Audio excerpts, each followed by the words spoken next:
Well, I have been trying to record this tutorial now for a couple of days, and I keep running into things, so let's see if we can do it this time. I'm going to keep these segments short, and maybe we'll do it in 5 or 6 goes. So, all right. I actually, in the last 2 days, I corrupted the file that this original Suzanne was on, and basically had to redo this. So there was one change I made. It's exactly the same thing, but there's one little change that I made, and that is, let's see here. It's a whitewater. Let's close these up, and okay, here. So, the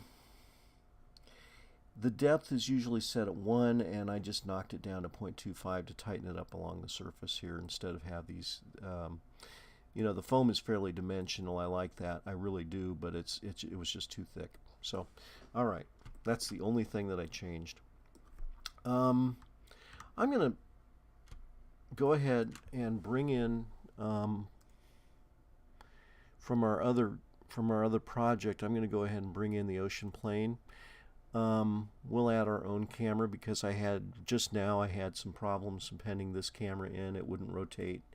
It just absolutely was throwing me for a loop. So we'll add our own camera in. When we did the append in of this ocean plane, we also brought in the empties that were associated with it, which is cool, and they're exactly in the same place. So I'm going to go ahead and grab this along the y-axis and bring it back just a little bit, and then snap the cursor to selected. Let's see here, cursor to selected, and then add another camera. Rotate -90. Cool. Bring it up, and I'm not too worried about the height as long as it's in the right place on this, along the X and Y path. Also, a note: because I offset some textures by 12 frames, and I did hit cyclic, and I did hit. Let's have a look at the materials.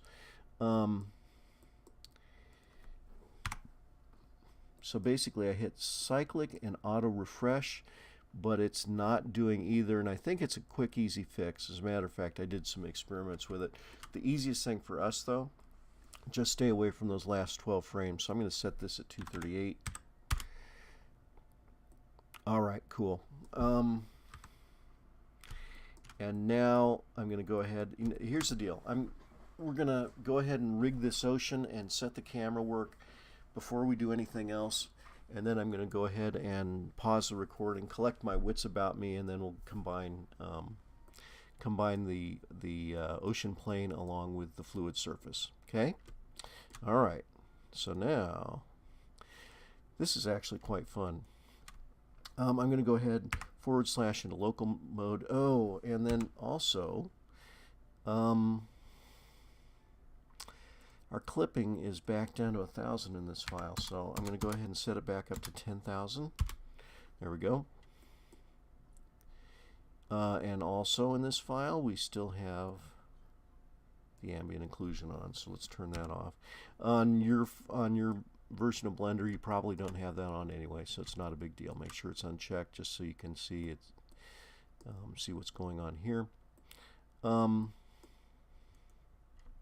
going to go ahead, let's see, right-click select on the ocean plane, and also right-click select on the camera, and Control P for parent, and there we go. Now, that's the first part of the rigging of this system.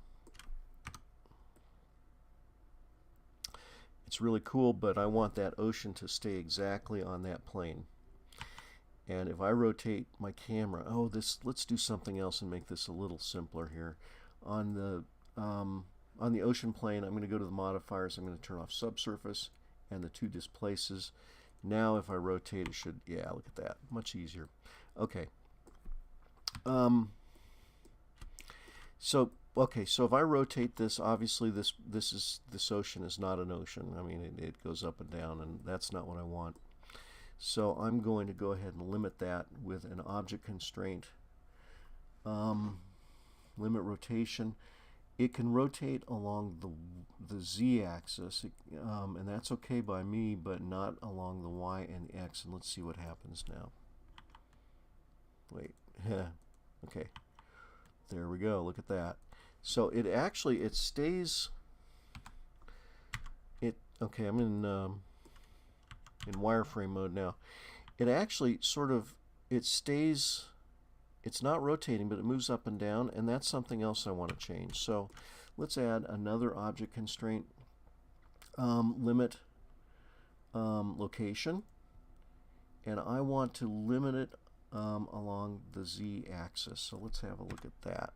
So now go back into wireframe so we can see everything, and look, it stays right on the z, or I'm sorry, right on the 0 z location. So that's very cool. All right, so that's the rigging, but I actually want to set the camera, and so let's go back to frame 1, and to sort of, oh, there's something else as far as rigging this camera. I would like to do this. Snap cursor to center. Oops, snap cursor. Oops, oh. I did it wrong. Okay, there we go. And then add an empty plane axis. I'm going to scale that up a little bit so I can see it better. There we go. Move it up. Cool. All right. I'm going to have this track to that. So another object constraint, track to, and the empty, and something odd happens. This points down, but to fix that, we're going to go, let's see, y is up, negative z. Let's see what happens. So, yep, it looks to me, yeah, it's always pointing. Let's see, grab. Oh, let's do this. Yeah, no matter where I move that camera, it will always point at that empty, okay? So that empty is going to follow Suzanne around a little bit, and that way we'll always be pointing in the right spot. Now I can kind of move the camera, and we're in frame 1. I'm going to go ahead and in view, I'm going to lock camera to view, and then I'm going to sort of move around to a spot. Ooh, it's a little strange doing that because it's always pointed at the empty, so it's kind of an odd feeling. Oof, oh my goodness. Cool.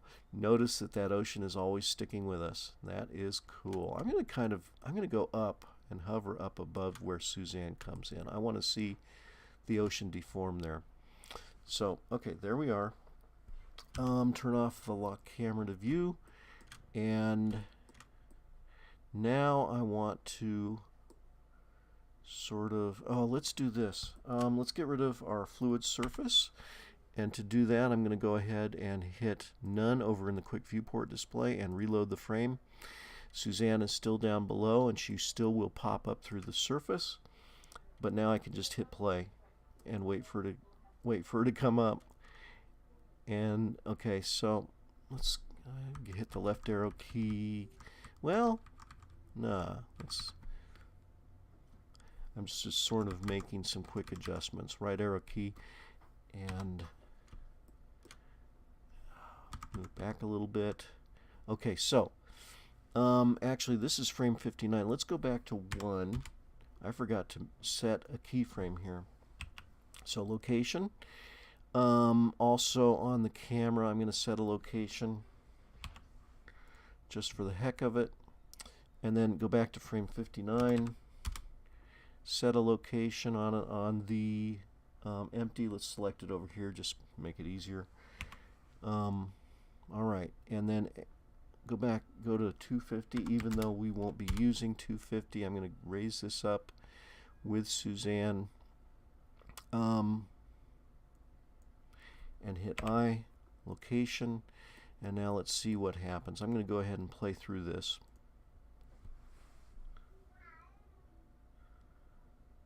Okay, so What did I not do? I thought, okay, let's go back.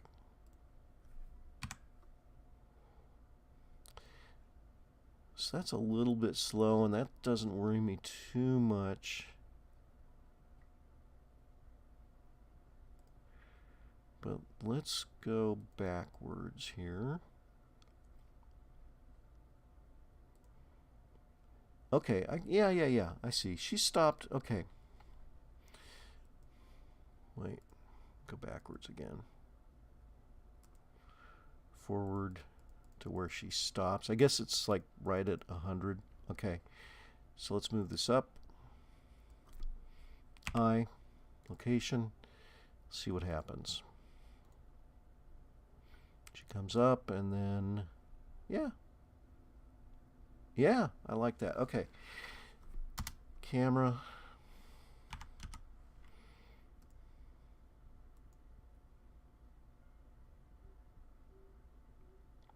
Very nice. All right, now at frame 250, I'm going to, let's make sure that, okay, so I'm not locked. Ooh, actually we can set the lock. And come over here and whoops, oh my goodness. Again, this is just weird. Okay. Maybe like that, except I want the empty. Okay, so let's go ahead and set location on the camera. Whoops. On the camera. And then that empty, whoops, select it over here. I'm going to move it up. Let's see, grab Z. Oh, I don't know. Huh. Okay, let's go with the camera again. I'm going to grab it along the Z axis. And actually the empty, maybe if I move it down. Ooh, better, much better. Cool. Location, insert, location. Now let's see what happens. Back to the beginning. So we are rotating around. Suzanne sort of stays, and then we kind of correct, and yeah, that's not terrible. Look at it again.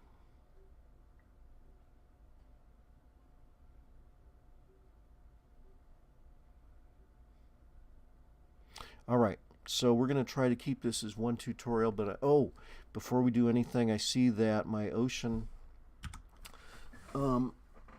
is sort of coming out of view just a little bit, and to fix that, let's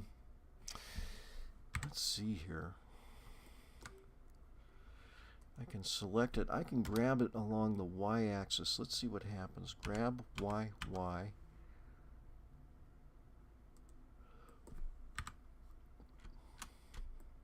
Okay, so what I just did was I tried to grab it along its local Y. So you hit Y a second time. Oh, there we go. Okay. Hang on. See if I can do it in camera view so I can grab Y, Y.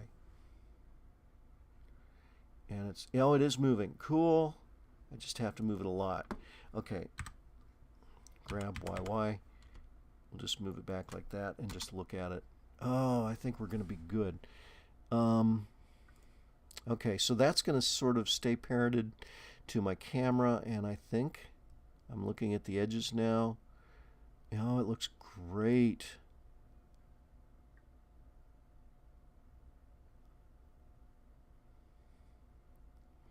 Okay, so on the empty, there's a point where I'm not real happy with. I would like it to be a little bit lower, so I'm going to go grab it again along the z-axis, down a little bit, and set that.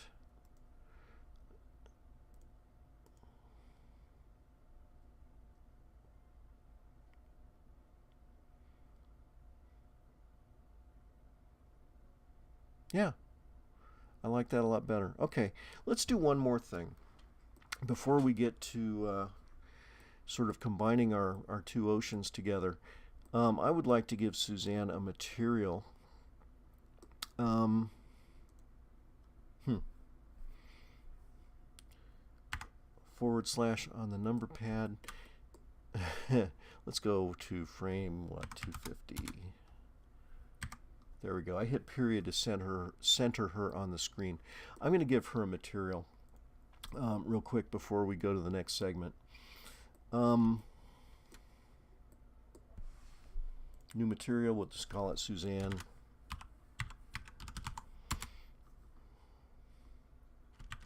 Hit Shift Z so we can see her.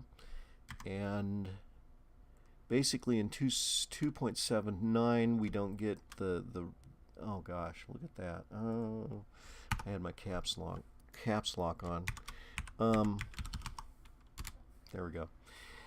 In 2.79, in 2.8 basically you get your well, here, let's just get rid of this. Get rid of that one.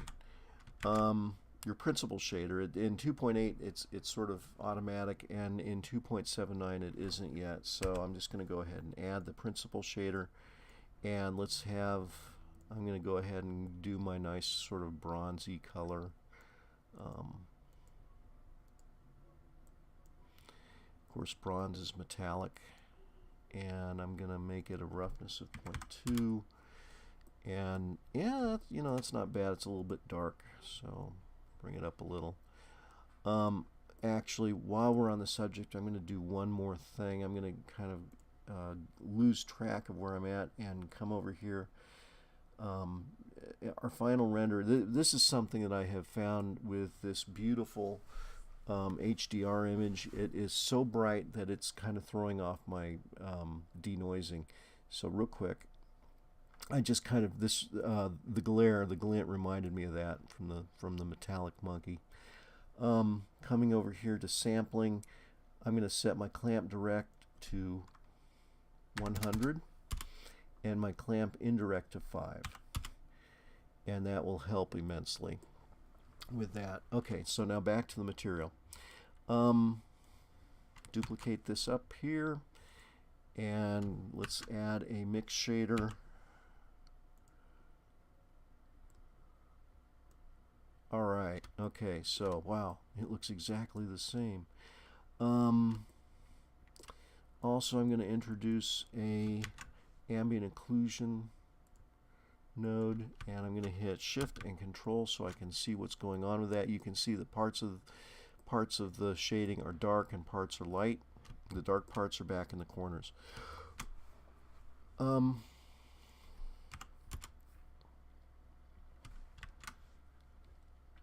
Okay, color ramp converter. And I was just kind of curious about this distance to see if it makes much of a difference. Not really. I mean, I'm not, you know, I don't need it. So, setting it back to 1, setting this back a little bit. Okay. All right. So that's going to be my factor. Set it down here. Shift Control, click on that again. And now I'm going to do this. I'm going to kind of set this to sort of a hot pink color, just so we can see it. And you can see back in the corners where that appears. Alright, so now I'm going to set the roughness up to 1. I'm going to set the metallic all the way back to 0. And then kind of give this a, ooh, that's kind of cool. Just sort of, yeah, just kind of a worn look to it. Or a corroded look, maybe. And we can go darker. Hang on. And we can even go like greenish. That kind of looks cool. Let's leave it there for now. I can change that later. I just had to do this one little fun thing because the next steps are going to be really tough. So let's have one last look at this section. Let's see, all the way back to the beginning. camera and let's have a look. Okay, I mean, nothing spectacular, but it'll show off what we got. It'll show off our waves and how everything blends together.